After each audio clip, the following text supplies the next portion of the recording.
Bonjour à tous, je suis ravie de vous retrouver aujourd'hui pour cette nouvelle vidéo.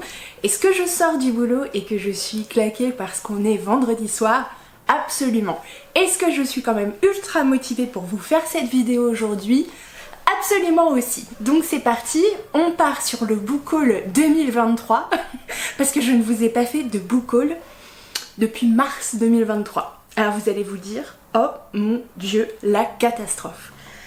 Eh ben pas tant que ça, j'ai envie de vous dire. Vous allez être extrêmement surpris et j'espère extrêmement fiers de moi parce que je n'ai pas tant de livres que ça cette année, en 2023. J'ai vraiment été ultra raisonnable. Alors oui, certes, j'ai passé quelques mois sans en acheter du tout ou très très peu. J'ai même réussi à faire un no-buy, un mois presque. Donc je suis vraiment très très contente. Alors je ne compte pas mes lectures audio dans le lot parce que j'ai oublié. Mais bon, on va compter uniquement les lectures papier. Non, les livres papier, j'entends les livres parce que je les ai pas forcément lus. On va pas déconner non plus. Donc on remonte en mars 2023 et je vous présente mon premier achat. En mars 2023, c'était la sortie d'un titre que j'attendais déjà depuis un moment parce que c'est le livre d'une de mes très chères amies. Il s'agit de Lauriane Baum et la sortie du premier tome de L'ombre des magiciens qu'elle a auto-édité. Regardez-moi cette merveille. Je veux dire... est-ce que j'ai besoin de rappeler que la couverture a été faite par Tiffs? Non, je ne pense pas. On reconnaît son travail, c'est magnifique et ça donne très très envie.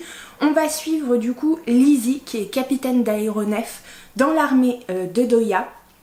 Son objectif, en gros, protéger la population en acheminant les criminels magiciens jusqu'à la prison volante.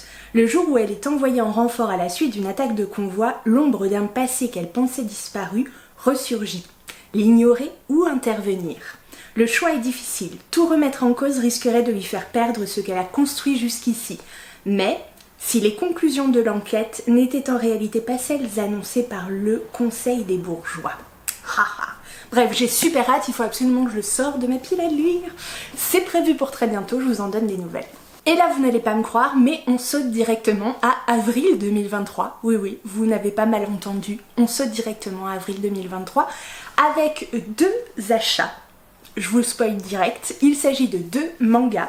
J'ai décidé de me lancer dans le manga Solo Leveling, donc en achetant le tome 1 évidemment. Ces deux... ne pas se moquer. Dubu, Rediche Studio, voilà, et Chugong. Donc aux éditions Kia Books. On est toujours ici sur les petits mangas en version colorisée, donc vraiment voilà. Et j'en ai entendu vraiment de très bons échos et ça m'a trop hypé. Et il y en a un deuxième qui sortait par contre cette fois chez Kotun et je crois que je vous en ai déjà parlé d'ailleurs, donc je vous ai un peu spoilé, je crois que c'était dans les vlogs. Je me suis lancée dans le premier tome de Seule la mort attend la vilaine de Suol et Gwon Gyeol. Chez Kotun, je vous l'ai dit, c'est l'histoire du coup... Ah oui, je vous ai pas raconté l'histoire. Enfin, je vais peut-être pas vous raconter tous les résumés à chaque fois, mais en gros, celui-ci, je peux vous le dire parce que je l'ai commencé, spoiler alerte, et que j'ai adoré en plus. Du coup, on va suivre une jeune femme qui se met à jouer à un jeu très très connu, très à la mode sur son téléphone. Vous savez, c'est les jeux un peu, il y a eu ça pendant un temps, on se mettait à la place de personnages et en gros, on nous donnait des choix de réponses dans certaines situations, des choix d'action, et en fonction du choix qu'on faisait, l'histoire évoluait d'une certaine façon. Bref. Et donc elle joue à ce jeu très à la mode. Alors au début elle est pas du tout dedans et puis finalement on lui dit vas-y essaye, donc elle essaye, elle devient accro. L'histoire de ma vie, et c'est pour ça que je ne joue pas. Et donc elle se réveille un jour et finalement elle va se réveiller dans le jeu à la place de la méchante de l'histoire. Et sauf que en étant du coup dans le rôle de la méchante cette fois-ci, puisque quand elle jouait elle n'était pas dans... c'est pas le personnage qu'elle incarnait à la base, et bien du coup elle va découvrir que l'histoire est un peu plus complexe que ça, que le jeu ne dit pas tout et que finalement les personnages ne sont pas si manichéens, c'est pas blanc ou noir, c'est... on arrange parfois les histoires un peu à notre sauce et parfois c'est pas tout à fait la vérité. Donc voilà, et du coup pour sauver ses fesses, littéralement, je veux dire sauver sa vie, elle va devoir jouer, mais jouer pour de vrai quoi. Donc voilà, et du coup j'ai vraiment accroché. comme le jeu, mais voilà, j'ai vraiment beaucoup aimé et donc voilà, les 2 petits mangas du coup pour le mois d'avril. Direction le mois de mai 2023 avec l'achat d'un nouveau manga, exactement. Oui, j'étais très manga à ce moment-là, mais c'est parce que j'avais pas trop la tête à... comment dire, j'allais dire à plus, mais c'est pas ça, c'est juste que les romans, tout ça, j'étais pas du tout dispo. Mais les mangas, je m'étais dit pourquoi pas, ça pourrait passer quoi. Et ce manga, j'en ai entendu parler par Stéphanie de la chaîne Piketty Booking qui en a très bien parlé, je trouve. En tout cas, qui donnait très envie de découvrir ce titre. Et pour le coup, vous allez comprendre pourquoi je me suis voilà, jetée sur ce titre quand je l'ai vu en librairie. Pas pleurer. Il s'agit du premier tome d'une sacrée mamie, donc l'édition double de Shimada Yoshishi et de Ishikawa Saburo. Donc c'est sorti aux éditions Delcourt Tonkam. On va suivre l'histoire d'une jeune femme pour qui c'est difficile d'élever du coup seuls ses 2 fils. Donc acculée, Hideko décide un jour de confier son plus jeune garçon Akihiro à sa mère qui vit à la campagne, donc à sa grand-mère au petit garçon. Une vie complètement nouvelle va alors commencer, pas facile de quitter la ville pour la campagne quand on n'y est pas préparé, mais le petit garçon va vite s'habituer à sa nouvelle vie au grand air, suivant l'exemple de sa super mamie débrouillarde. Il apprend à s'adapter à toutes les situations. Donc voilà, il paraît que c'est hyper chouette, hyper tendre. Donc voilà, j'ai hâte, mais pour l'instant j'ai pas eu encore le cran d'y aller, mais je vais le faire. Ensuite j'ai décidé de clôturer, oui, une saga BD cette fois-ci, et en effet je l'ai lu, je crois que je vous en ai déjà parlé. Il s'agissait du tome 3 de Elle, donc intitulé Pluriel, de Kit Toussaint et Aveline Stockart aux éditions Le Lombard. Je vous en ai parlé, vous l'avez vu passer. C'est l'histoire de cette jeune fille aux multiples personnalités. Bref, qui débarque dans un nouvel établissement, qui rencontre de nouveaux amis, etc. Bref, il y a toute une histoire en plus de fond, avec un vrai fil rouge. On découvre que l'histoire présentée comme ça de prime abord est finalement beaucoup plus compliquée qu'il n'y paraît. C'est une BD alors j'allais dire très chouette, oui, très chouette, mais avec certains sujets en toile de fond pas faciles, mais qui reste lumineuse, qui est extrêmement colorée comme vous le voyez, et qui fait du bien, juste qui fait du bien. Ensuite, je me suis quand même dirigée vers quelques romans. Alors vous allez voir, romans assez feel good pour le coup, parce que c'était la période un peu chaud patate. Du coup il me fallait des trucs bien, quoi, dans lesquels je puisse rentrer assez facilement et qui voilà, me fassent du bien. Donc du coup je me suis dirigée évidemment vers les comédies romantiques et j'ai acheté The Spanish Love Deception d'Elena Armas aux éditions J'ai lu. On est ici sur le best-seller international qui a séduit plus de 500 000 lecteurs. Je l'ai lu, je vous en ai d'ailleurs parlé pendant un vlog. J'ai beaucoup aimé. On suit Catalina Martin qui est désespérée. Voilà, elle doit se rendre au mariage de sa sœur, sauf qu'elle est célibataire et que la famille va pas la laisser beaucoup tranquille. Et donc son collègue du coup qu'elle déteste et qui potentiellement la déteste aussi, se propose inopinément pour être son cavalier à ce mariage et faire semblant d'être son copain. Du coup le truc totalement ouf. Et voilà, et bon, on part sur un plot assez couru d'avance, mais du coup ça fait du bien vraiment par où ça passe, et c'était super chouette à lire, et vraiment pendant l'été c'était trop cool. Et pour le coup, deuxième achat au mois de mai, enfin deuxième achat roman au mois de mai, c'était aussi du coup une petite comment dire, romance. Et pour le coup je suis allée vers une...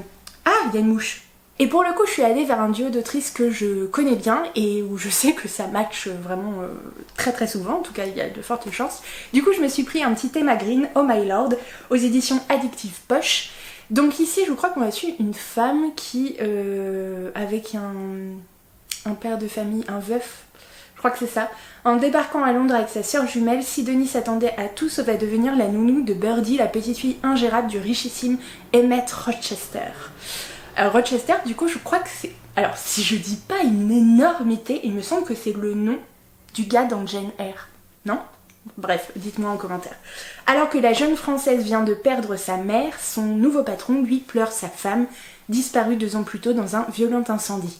Oui, alors j'ai pas dit qu'on rigolait toujours avec les Maghrine, en tout cas au début. Cabossés par la vie, ces 2 cœurs meurtris se sont endurcis, leur credo: pour ne plus souffrir, il suffit de ne rien ressentir. Mais entre eux, l'attirance est fatale et la cohabitation s'annonce explosive. Lequel des deux craquera le premier? Suspense. Alors je l'ai pas encore lu, mais ça ne saurait tarder. Direction le mois de juin 2023 avec, oui, je sais, une BD et dont je vous ai parlé et parce que je l'ai lu. Ouais, je sais, c'est pour ça, on achète moins mais on achète et on lit de suite. Ça a été un peu mon credo, en tout cas j'ai essayé au max du max. Du coup, je me suis procuré Dérangé de Manon et Greg Blondin aux éditions Bambou. Je vous en ai parlé dans un vlog. C'est une petite BD qui parle d'une jeune femme qui s'appelle Fleur, pour qui la vie part un peu en live, du coup voilà, il y a des petites choses qui vont pas trop, et en fait va débarquer dans sa vie une créature qui s'annonce comme être sa petite voix, sa petite conscience, vous savez, la petite voix qui nous dit parfois de faire certaines choses, qu'on a un peu la flemme, qu'on n'a pas envie, c'est un peu notre instinct, notre 6e sens, et puis parfois on décide de pas l'écouter. Et du coup quand on l'écoute pas, parfois ça part un peu en vrille, et c'est le cas, et du coup comme Fleur a décidé de ne pas écouter sa petite voix, la petite voix va débarquer dans sa vie et va un peu l'obliger, va la secouer, va l'obliger à s'écouter un peu plus. Concernant mon book haul de juillet, eh bien c'est simple, je n'ai qu'un seul roman, et encore sur un tout petit, donc ça compte pas, et c'est parce que je comptais à ce moment-là encore aller dans le sud, et du coup assister à la pièce de théâtre qui était en... Enfin du coup, oui, le titre qui était en représentation pour le Festival d'Avignon. Malheureusement j'ai pas pu y aller, du coup j'ai acheté le livre et je l'ai lu, mais j'ai pas réussi à voir la pièce. Mais c'est pas grave, ça n'est qu'un souci technique. Je suis très contente d'avoir découvert ce livre, il me faisait très envie puisqu'il s'agit de Rose et Massimo de Félix Radu aux éditions Fayard. Concrètement c'est une petite pièce de théâtre de moins de 100 pages, donc vraiment... Ah, c'est un de mes marque-pages, voilà. Je t'avais perdu, je suis contente de t'avoir retrouvé. Bref. Donc Rose et Massimo, c'est une petite pièce de théâtre de moins de 100 pages. Clairement, c'est du théâtre, comment dire, du théâtre à la mode classique, mais avec une petite couche de modernité. Je peux pas expliquer plus. Félix Radu, je sais pas si vous le connaissez, c'est un comédien. C'est un comédien, c'est un créateur de contenu, bref, c'est un écrivain probablement, enfin sûrement, assez incroyable. C'est une voix, c'est une plume qui me fracasse, qui me transcende, qui me fait halluciner par la dextérité de sa langue, quoi, comment dire, de son langage. Il manie la langue française avec brio et c'est vraiment, c'est du miel dans la bouche, c'est une douceur sans fin à écouter. En plus il a une voix mais incroyable, il fait des billets, enfin des sortes de billets, oui, à la radio, c'est une radio belge mais ça se retrouve assez facilement sur internet, vraiment allez-y, allez-y, allez-y. Il parle régulièrement, alors oui, d'amour, mais il en parle d'une façon, et c'est fou parce que dans cette pièce qu'il a écrit, je crois il y a un petit moment déjà, il était encore plus jeune qu'il ne l'est, eh bien il introduit, il réussit en tout cas à donner une saveur du classique, du théâtre classique, vous savez, un peu à la Molière, à la Musset. On retrouve alors évidemment quelques comme ça, j'ai perdu le mot. Oui, lui c'est manier les mots, moi j'ai tendance à les manger, mais que voulez-vous. On retrouve quelques petits ingrédients aussi, évidemment, de Roméo et Juliette, donc de Shakespeare.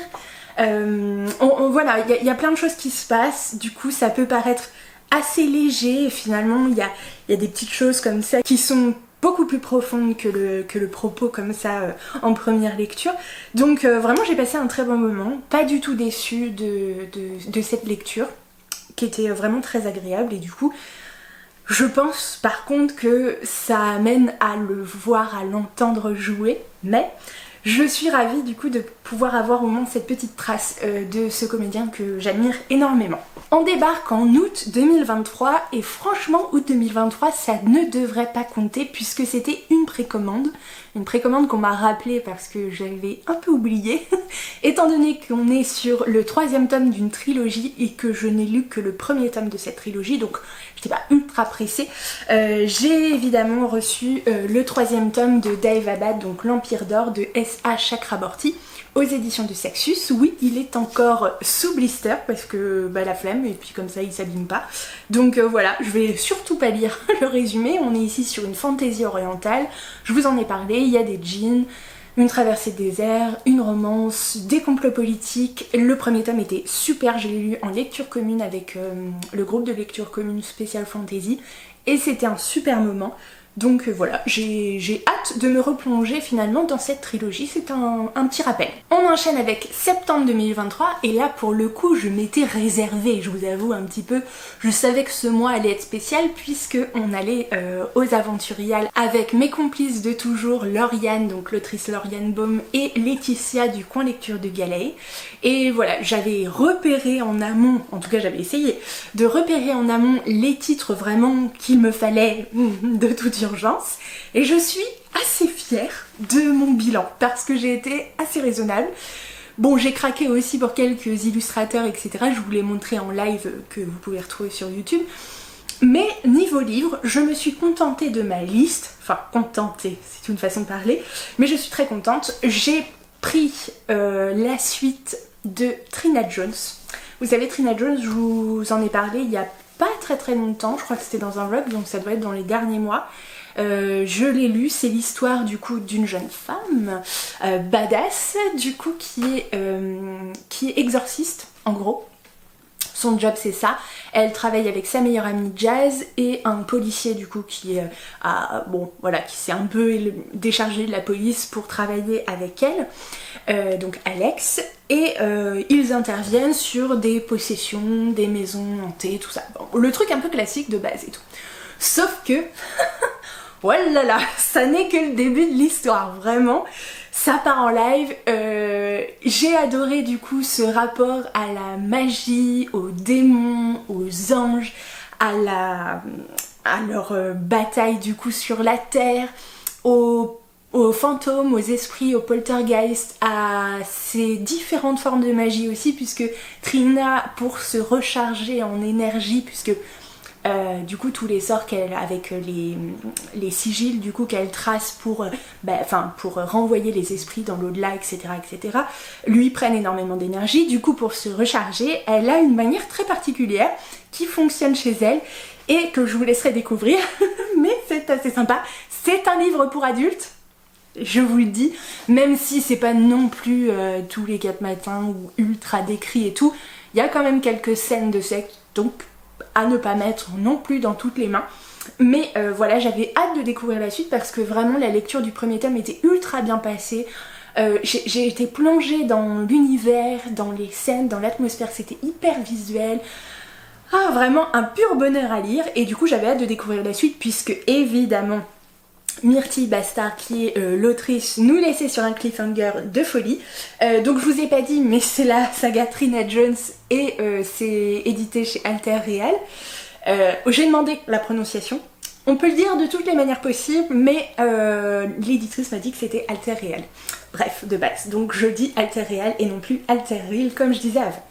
Et du coup, très content, je retrouve l'autrice du coup chouchou parce qu'elle est en plus d'être talentueuse, adorable. Donc vraiment, elle offre des petites pierres. J'ai mes petites pierres de protection, tout ça. Vraiment trop sympa avec des dédicaces de folie. Donc elle m'a dit, pour être très honnête, il vaudrait mieux que tu prennes le 2 et le 3 parce que sinon tu risques de me maudire et je voudrais pas trop. Donc j'ai pris le tome 2 et le tome 3 de Trina Jones. Donc le tome 2 qui s'intitule Marque démoniaque, le premier s'intitulait Marque magique je crois et celui-ci s'appelle Marque angélique. Le deuxième est plus gros que le troisième et que je crois le premier. Mais bref, on va pas trop lui en vouloir, sachant que je crois qu'elle est en train de plancher sur le tome 4. Et à mon avis, la fin du tome 3 va me laisser en PLS. Je sais pas pourquoi je le sens gros comme une patate. Mais voilà, c'est une petite saga urban fantasy que j'adore. Je suis voilà, en pamoison, en amour pour cette série. J'ai ensuite été voir l'auteur Adrien Thomas, puisque enfin la suite des dossiers du voile sortait, donc l'affaire Circé aux éditions Fleurus.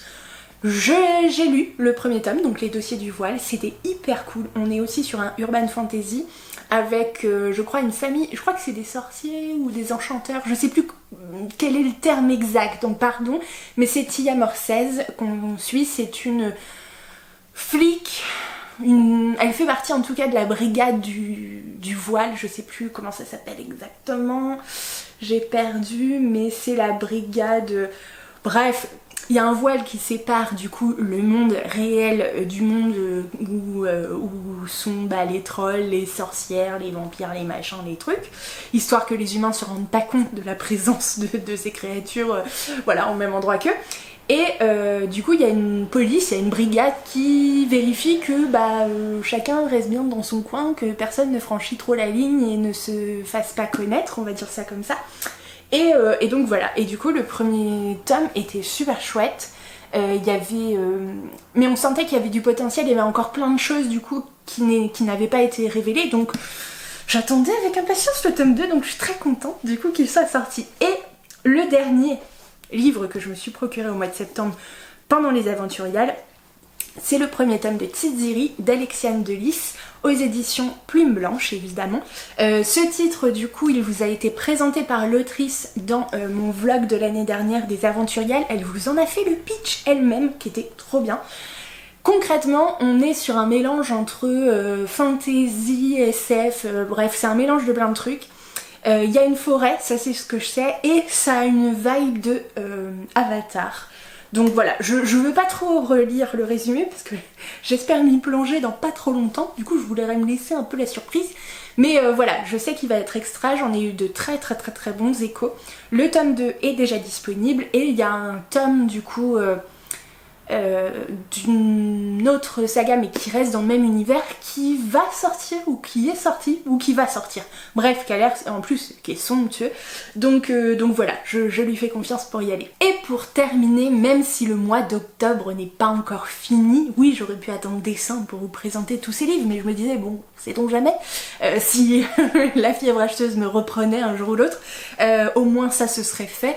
Du coup je me suis procuré le tome 2 d'un manga dont je vous ai déjà présenté le tome 1 dans cette vidéo, mais que j'ai adoré. Bah oui, il s'agit du tome 2 de Seule la mort attend la vilaine, toujours de Swol et Wang Gyeul, aux éditions Kotun, que j'ai déjà lu, déjà bouffé, déjà adoré. Et il me tarde du coup de pouvoir me procurer le tome 3. Mais je vais essayer d'être patiente, d'attendre au moins le mois prochain, histoire de pas... voilà, d'être raisonnable. Donc voilà, c'est pas comme si j'avais 1 million de livres qui attendaient d'être lus dans ma pile à lire, donc bon, je vais essayer d'attendre un petit peu. Bref, voilà pour ce book haul, voilà, ce book haul de l'année 2023, j'ai envie de dire, parce que ce serait difficile de le réduire à un mois en particulier, étant donné que ça va de mars à octobre. Mon Dieu, j'aurais jamais pensé pouvoir arriver à vous présenter des book hauls sur X mois en n'ayant finalement pas tant de livres que ça à vous présenter. Je suis choquée. Avant ça c'était un seul mois et encore il pouvait y en avoir d'autres. Donc voilà, je trouve que ça s'améliore. On va y arriver. Hein, voilà, on travaille encore dessus. Si vous avez aimé cette vidéo, eh bien n'hésitez pas à vous abonner si ça n'est pas encore fait, à liker, commenter, partager en activant la petite cloche, ça fait toujours plaisir. Si vous ne savez pas quoi commenter, eh bien n'hésitez pas à me mettre un emoji pile de livres parce qu'on est quand même sur un book haul et que ça fait plaisir. Et en attendant, je vous souhaite une très bonne journée, très bon week-end, très bonne soirée, bref, très belle semaine et je vous dis à très bientôt pour une prochaine vidéo.